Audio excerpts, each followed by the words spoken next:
recapitulando, no livro de Levítico, então, o povo aprendeu o quê? Eles aprenderam a sacrificar, eles aprenderam a ofertar, eles aprenderam a respeitar o sacerdócio, eles aprenderam também o quê? A festejar na presença do Senhor, que foi exatamente o fim da nossa aula de ontem. Então o livro de Levítico é como se o povo tivesse parado, simplesmente recebendo o quê? Uma cartilha de instrução. Mas o povo está parado onde? Bom, você tem que entender que Êxodo, a partir do capítulo ali 34, o povo estaciona-se aonde, meus irmãos? No Monte Sinai. E no Monte Sinai vão acontecer algumas coisas, né? Ou seja, Moisés sobe, ele vem com as tábuas da lei, a lei é dada, né, ali para o povo, em Êxodo capítulo 20, e o povo então está aprendendo a como fazer o quê? O tabernáculo. O povo vai ofertar para o tabernáculo e tudo mais, mas o povo está aonde? Na península do Sinai, está no Sinai, eles estão parados. Agora no livro de Números, volta-se a esse mesmo ponto. Aonde que eles estão? No Sinai. Aonde? Parados. E a história agora dá o que, meus irmãos? Dá prosseguimento. Ou seja, se nós pegarmos então os 40 anos do povo de Israel, nós podemos dividir esses 40 anos em duas partes. A primeira parte nós dividimos ela em 1 ano e meio, ok? Que é justamente quando eles saem do Egito e chegam aonde, meus irmãos? No Monte Sinai. 1 ano e meio, né? Pastor, mas por que essa demora? Por que 1 ano e meio? Sendo que em Deuteronômio diz que jornada é de 11 dias. 11 dias era o tempo da jornada. Mas por que é 1 ano e meio? E por que se tornou então 40 anos? Né? É porque Deus quer dar experiências para o povo. Se você percebeu, logo depois que saíram ali do Mar Vermelho, várias experiências foram contadas. E o professor de Êxodo deve ter mencionado para vocês. Vocês estudaram todas as experiências. Eles encontraram com quem? Com Amaleque, lutaram. Depois eles chegaram num lugar chamado Mara, onde as águas eram o que, meus irmãos? Amargas. Depois passaram por uma outra experiência de Elim, né? Depois passaram por outra experiência, e assim foi. Deus, Ele quer que você passe por experiências com Ele. Para quê? Para você conhecê-lo. Conhecê-lo. Se o povo sai ali do Egito e em 11 dias chega na terra de Canaã, como que conhece alguém em 11 dias?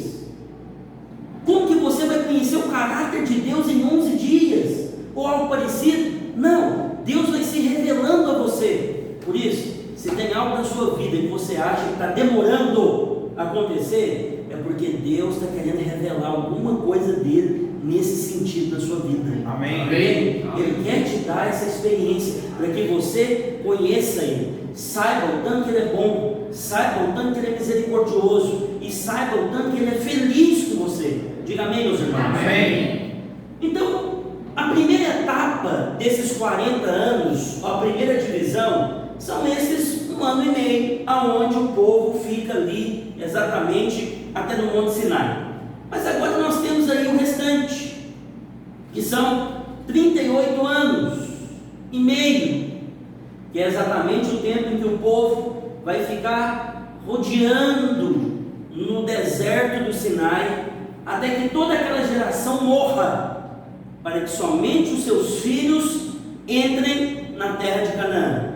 Pastor, por que todos tiveram que morrer? Porque eles se rebelaram contra Deus quando os espias trouxeram um relatório.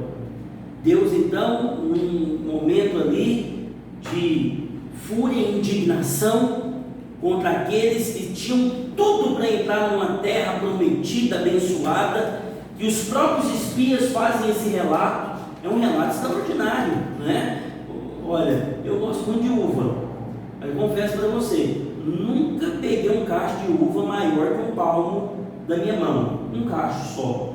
Mas lá em Israel, quando o povo foi espiar, foram 2 homens para carregar um cacho de uva. 2 homens para carregar. Por quê? Porque era grande, porque era farturento, porque a terra dava a sua força, né? Então era uma terra que manava leite e mel. Os espias até mencionaram isso, né? Só que depois começaram a confessar a derrota, dizendo o quê? Vai ter um porém, tem gigante lá. Vai ter um porém, nós somos como gafanhotos. Vai ter um porém, eles são devoradores da terra. E isso fez o quê? Fez com que o povo que estivesse ali ouvindo enchesse o coração de incredulidade. Por isso, a forma como você passa a mensagem para as pessoas é importante, porque ou você vai gerar fé, ou você vai gerar incredulidade. Ou você vai estimular a pessoa a avançar, ou então você vai deixar a pessoa estacionada. E a Bíblia menciona então que nesse episódio ali que nós vamos estudar numa aula específica, o povo quis apedrejar Moisés e Arão, queriam matá-los na presença de Deus. E Moisés disse: não vão entrar mais. E o povo disse: não, nós vamos. E o povo tentou entrar à força, e morreram muitos tentando entrar à força, até que caíram em si e falou: não tem jeito, temos que ouvir o Senhor. E por 38 anos rodearam o deserto, até que todos morressem, todos daquela geração, porque só os filhos deles poderiam, que meus irmãos, entrar, juntamente com quem? Caleb e Josué. Só eles entraram para possuir. Então a segunda parte são esses 38 anos que eles ficaram ali. Agora, se não está na sua apostila aí, eu quero que você anote isso. Isso é muito importante. De Êxodo capítulo 12, que é quando o povo vai sair, eles acabaram de celebrar a Páscoa, eles estão saindo, até Números capítulo 14, nós temos esse período de 1 ano e meio do povo de Israel. De Êxodo capítulo 12 a Números capítulo 14, nós temos 1 ano e meio dessa trajetória, okay? De Números capítulo 14 até o capítulo 20, nós temos o que então? Esses 38 anos de peregrinação. E no finalzinho do capítulo 20, versículo 14 em diante, nós temos o que, meus irmãos? Os últimos meses do povo se preparando para entrar na terra de Canaã. Então, qual que é o ponto central do livro de Números? É esse episódio que eu acabei de mencionar para vocês. Esse episódio aconteceu numa cidade chamada Cades Barneia. Essa cidade, Cades Barneia, era como se fosse a Aparecida de Goiânia com Goiânia. Goiânia sendo a terra prometida e Aparecida de Goiânia sendo a fronteira. Ou seja, Cades Barneia era a porta de entrada do povo para Canaã. E isso aconteceu ali. Então aquele episódio é o ponto central. Só que o livro de Números ainda possui algumas características. Quais características? É onde você vai ver o povo murmurando mais. O povo murmura muito no livro de Números, né? Mas depois, Deus faz com que eles sejam disciplinados por causa dessas murmurações. Mas é um livro também de muitos prodígios. Por quê? Porque não era uma quantidade pequena de pessoas. Eram muitas pessoas que estavam ali, né? Alguns estudiosos dizem aí que chega na casa dos 3 milhões que estavam ali ajudando. E a logística para esse povo e você suprir todos eles é muito difícil. Nós tivemos um encontro aqui nos prédios e eu não sei se você ajudou a servir água e comida para o povo. Foi rápido ou não? Foi trabalhoso ou não? Para quantos? Para 200, 300, 400 pessoas. E para dar água para beber para 3 milhões. E para dar comida para 3 milhões. Que aí você pensa o seguinte: quando Moisés foi lá na rocha e acertou o cajado nela, alguma coisa assim, ou falou para a rocha, você acha que talvez abriu uma torneirinha d'água, né? Para a água sair. Claro que não. Precisava-se de uma vazão grande. E se você talvez olhar aí para esses poços artesianos, onde é que jorra água assim, a metros de distância, talvez foi assim, para que o povo conseguisse beber água. Era muita gente. O maná tinha que cair em quantidade suficiente. E a Bíblia não menciona que o povo morreu de sede. A Bíblia não menciona que o povo morreu de fome. A Bíblia não menciona que as roupas deles se envelheceram. É o contrário. Todos foram supridos o tempo todo. Amém. Né? Comeram e comeram tanto que Deus disse um momento assim: vocês enjoaram do maná? Então vamos mandar carne, vamos mandar codorniz, mas vocês vão comer até sair pelo nariz. Estava murmurando, mano.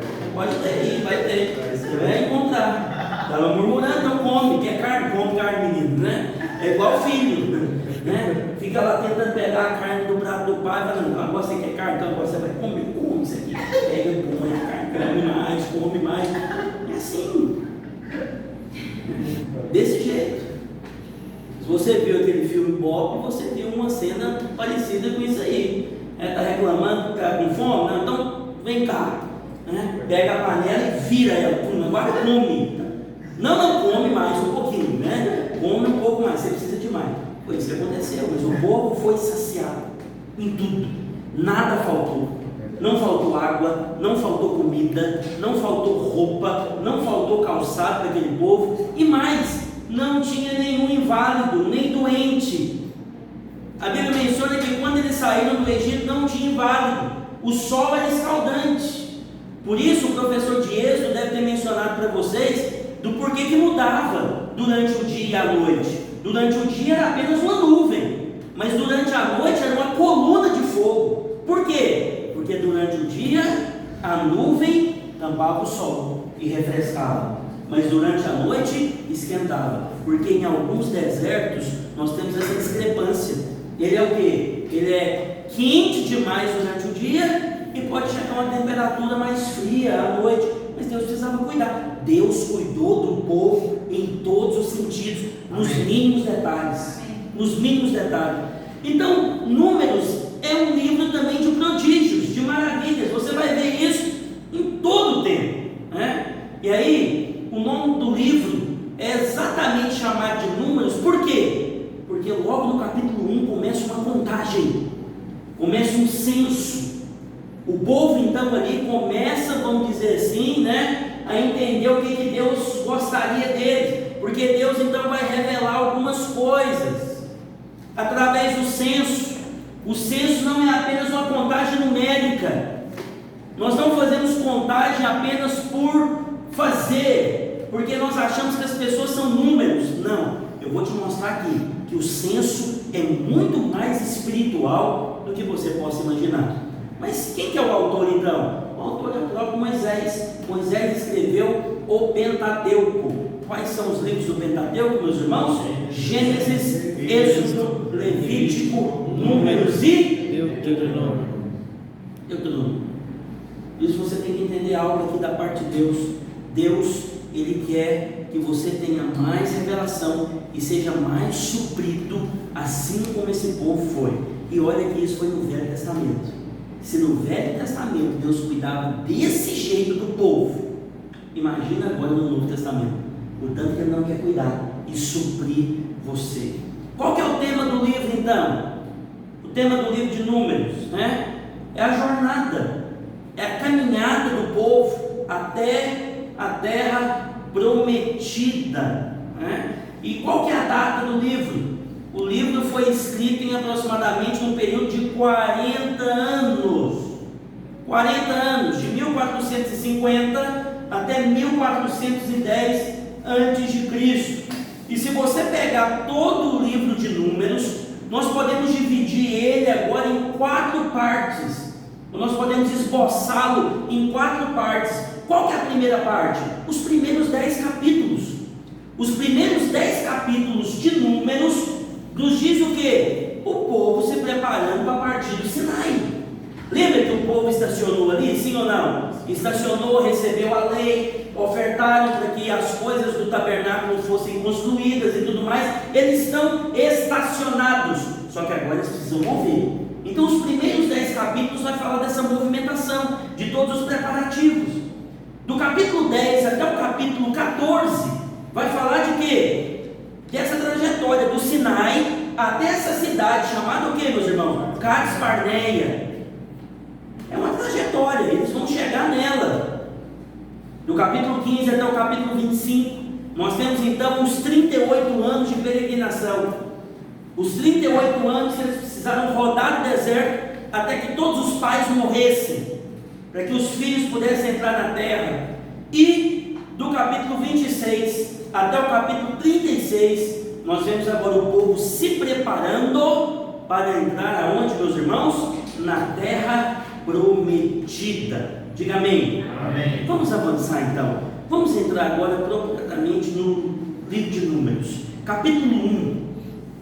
No capítulo 1, então, nós vemos aqui que Deus manda Moisés contar ou fazer um censo. Ou seja, esse censo ele era importante, porque ele vai revelar agora 4 aspectos importantes.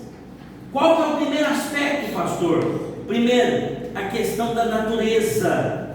Deveriam ser contados apenas filhos de Israel. Poderiam ser contados apenas aqueles que eram hebreus, ou seja, descendentes de Abraão. Eles eram uma raça escolhida, né? E hoje nós somos essa raça escolhida. Diga amém, meus irmãos. Então, o primeiro momento que nós vemos aqui do censo é que o censo estava definindo a natureza. A natureza estava sendo escolhida. E hoje eu quero mencionar para você aqui: não é denominação que salva, não é placa de igreja que salva. A salvação ela é para aquele que crê. Amém. E para aqueles que tiveram a sua natureza mudada. Quem é contado hoje na obra de Deus? Aqueles que nasceram de novo. Aqui foram contados os filhos de Abraão. Mas eu pergunto aqui: quantos nasceram de novo aqui? Levanta a sua mão. Amém. Pois é, então você também foi contado no censo de Deus. Porque é uma questão de natureza. Você é filho de Deus. Você pode repetir comigo e falar assim: eu sou filho de Deus. Filho de Deus. A minha natureza foi mudada. Foi mudada. Então, esse primeiro aspecto é a questão da natureza, porque somente descendentes de Abraão, filhos de Abraão, poderiam ser contados. Qual que é o segundo aspecto? A questão agora da maturidade. Por quê? Porque deveriam ser contados os homens de 20 anos para cima. Capítulo 1, versículo 3 nos menciona isso. De 20 anos para cima significa então aqueles que possuem maturidade. Qual que é a idade da maturidade na Bíblia então? De 20 anos para cima. Para baixo ainda é considerado o quê? Imaturo. Mas a Bíblia considera de 20 anos para cima, porque é exatamente aos 20 anos que eles eram capazes de sair à guerra. Aquele que é capaz de sair à guerra, ele então já tem uma maturidade dentro de si. No exército não havia limite de idade. Não havia. Você poderia começar com 20 anos e você poderia depois, vamos dizer, morrer lá, né? Morrer no exército. Josué capítulo 14 menciona, né, Caleb falando do mesmo jeito, dizendo que tinha 85, mas que estava disposto como se fosse um jovem de 40. Olha para você ver, Caleb já tinha 85 anos e ainda estava no exército, ainda fazia parte. Agora, no sacerdócio tinha limite de idade. No sacerdócio poderia somente até 50 anos. Por isso que no Novo Testamento, não sei se você já leu com um pouco mais de cuidado, no Novo Testamento você deve ter percebido que tinha 2 sumos sacerdotes lá.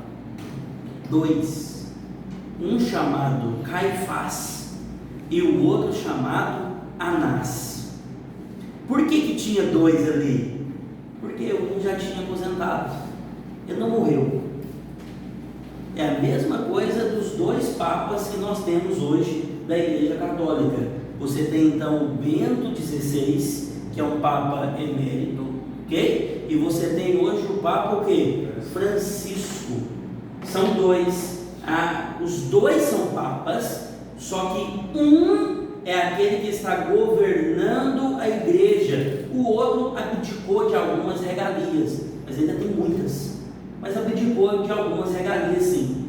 Por isso, no Novo Testamento ainda tinha 2 sumos sacerdotes, porque um já tinha chegado na idade de 50 ou mais, e o outro precisou o quê, meus irmãos? Assumir. Isso significa o que para nós? Que essa questão de no exército não ter idade, de você ter que ir até o fim, significa que a sua luta contra o diabo, ela é constante, ela não tem fim. Não tem esse negócio de você descansar, falar, nossa, tem 15 anos que eu estou na igreja, já fui no culto demais da conta, né? Eu participei de uns 2.000 cultos, alguma coisa assim, mas agora eu estou cansado, agora eu não quero mais não. Vou ficar só em casa, só lendo a Bíblia ou algo parecido. Não faça isso. Não faça isso. O nosso descanso em relação ao diabo, ele não é aqui, é quando Jesus voltar. Amém. Jesus vai voltar, vai vencê-lo, né? Ele será preso por 1000 anos, você vai governar com o Senhor. Aleluia. Mas até então, ele é subjugado por você. É você que subjuga as obras do diabo. Se a igreja não tivesse aqui fazendo isso, esse mundo seria inabitável. Inabitável. Só para você ter noção, preste atenção no que eu vou te falar. Qual é a descrição de Gênesis capítulo 1, versículo 2? A terra, porém, estava o quê? Sem forma e vazia. Por quê? O professor de Gênesis falou isso aqui para vocês. Por causa da queda de Satanás aqui na terra. Não vem pensar que ela estava sem forma por causa do impacto que ele teve aqui na terra, não. Ele caiu aqui como um meteoro e arrebentou com tudo. Pois não, é porque ele gosta de deixar as coisas sem forma. Ele gosta de deixar as coisas vazias. Ele é especialista nisso. Agora, por que hoje no mundo não está sem forma completamente e nem está vazio? Porque a igreja está aqui. Amém. Porque é você que vai destruir nas obras do inferno. Mas ele está tentando. O tempo todo ele tenta deixar o povo sem forma. O que é o povo sem forma? Sem identidade. Você não sabe mais se é mulher, você não sabe se é homem, não tem forma. Acabou a forma completa, né? Você não sabe mais o que é o certo, o que é o errado. Virou uma bagunça. E quanto mais o tempo passa, mais o mundo vai ficando vazio. Vazio das coisas de Deus, longe das coisas do Pai, né? Não querendo desfrutar do amor do Pai, porque uma das maiores verdades de todo o universo é o amor de Deus por nós. Amém. É justamente nesse ponto que o diabo quer deixar as pessoas o quê? Vazias. Então esse aspecto da maturidade aqui é importante. Por quê? Porque você vai ter que lutar sempre. Você vai ter que subjugar as obras do diabo sempre. Sempre. Não fique com a sua guarda baixa. O diabo ele está ao derredor, tentando pegar você, tentando destruir a vida de outras pessoas. E é você que foi chamado para quê, meus irmãos? Para poder destruir as obras do diabo. O que a Bíblia diz? Que para isso se manifestou o Filho de Deus, para destruir as obras do diabo. E a Bíblia menciona também, né, que as portas do inferno não prevalecerão. Contra quem? Contra a igreja do Senhor. Quantos são a igreja aqui? Diga amém. Amém. Agora, o censo veio revelar outra coisa. O primeiro aspecto, repetindo com você, o censo veio revelar a questão da natureza, é filho. Em segundo lugar, o censo veio revelar o que? A questão do que, meus irmãos? Da maturidade. Por isso que a Bíblia menciona que todos nós vamos chegar à estatura do que? Do varão perfeito. É o ápice da maturidade. É o ápice. Estaremos todos maduros, né? Não tem esse negócio de uns estar na frente de outros, não. Todos vão chegar à estatura do varão perfeito. Só que uma terceira característica que o censo veio mostrar é a questão da autoridade. Por quê? Porque cada uma das tribos que eu já mencionei para vocês aqui na primeira aula nossa, cada uma das tribos tinha um líder, um príncipe, chamado aqui na Bíblia também de espia. Só que quando você se refere a eles somente como espias, fica uma coisa assim, vamos dizer assim, não tão importante, né?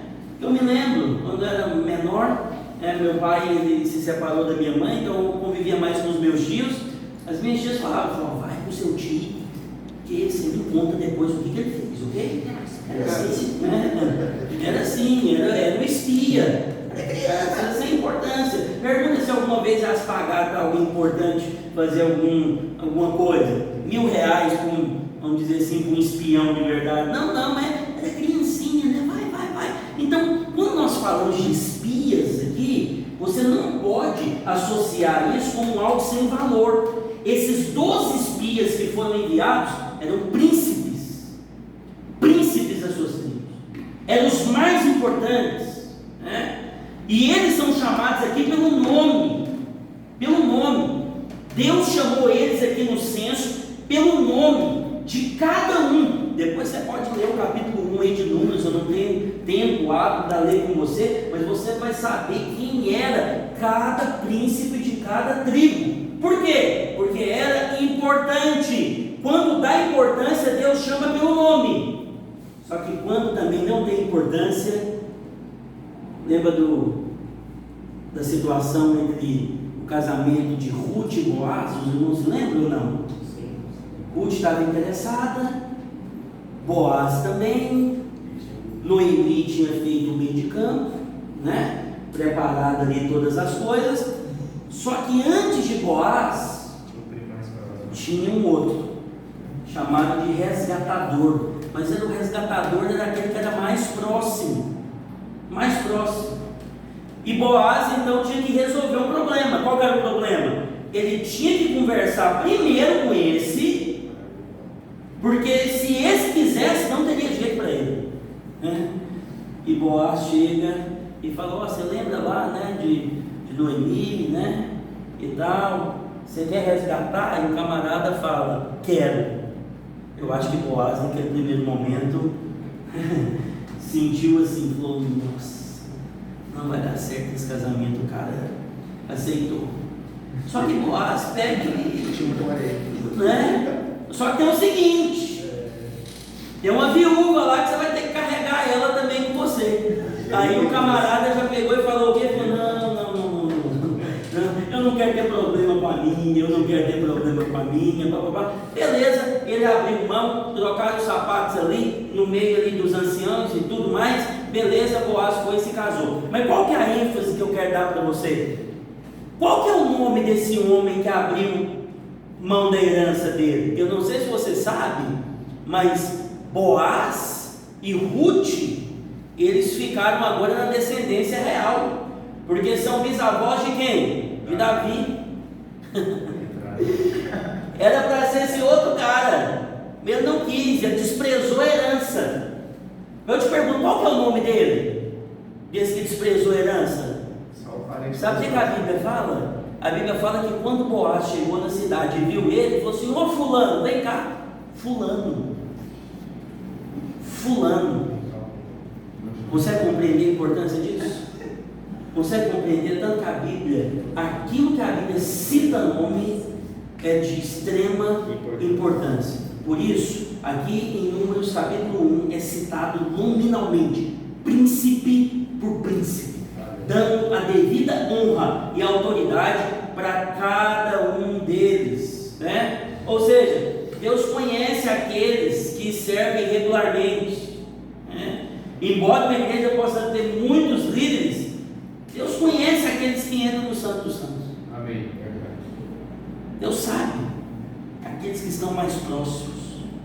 Por isso esses príncipes aqui eram aqueles que estavam mais próximos. E a quarta característica que o censo vem revelar para nós é uma questão de ordem. Por quê? Porque o censo deveria ser segundo as casas de seus pais. Isso nos mostra uma organização do exército. Não era de acordo com preferência pessoal. E aqui vai um alerta para você: nunca levante ninguém simplesmente porque você gosta da pessoa. Nunca levante ninguém porque você, vamos dizer assim, tem mais afinidade por essa pessoa. Levanta quem Deus está levantando. Amém. Levanta quem você está vendo que está brilhando. Deus, ele diz que vai colocar essa pessoa em cima do monte e ela vai iluminar, e você perseverar, você vai ver os frutos, né? Por isso essa questão de ordem é importante, porque tudo seguiu uma determinação de Deus, é pelas casas, é pelas casas. E aí, a Bíblia menciona sobre 2 censos.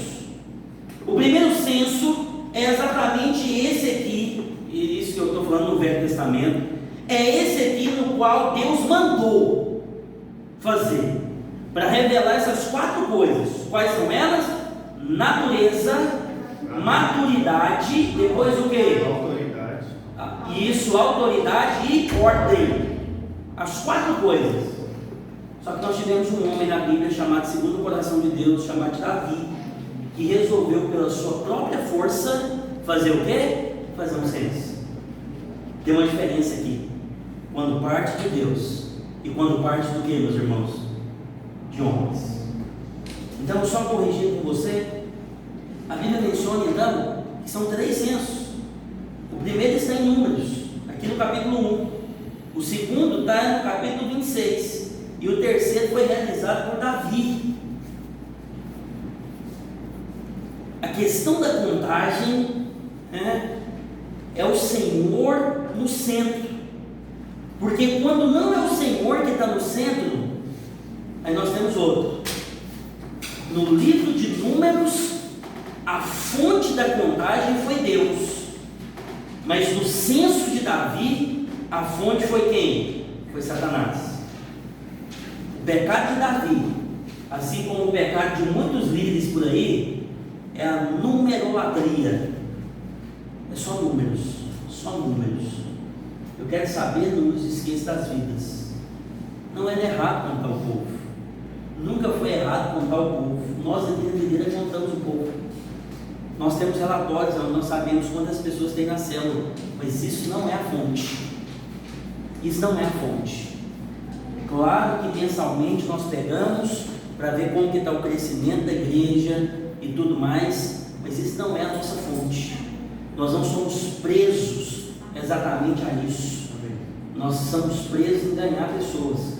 Haja vista que nós tivemos, vamos dizer assim, 20 encontros enormes agora, e vamos batizar agora cerca de 15 mil pessoas nesse ano. Amém, glória a Deus. Por quê? Porque nós queremos ganhar. Verdade. Nós sabemos que a única coisa que nós não temos é o tempo. Nós temos tudo. Nós temos provisão, Deus dá os recursos, Deus dá a sabedoria, Deus dá a intrepidez, mas a única coisa que nós não temos é o tempo. O tempo está se abreviando cada vez mais. Por isso, pregue o Evangelho o mais rápido possível.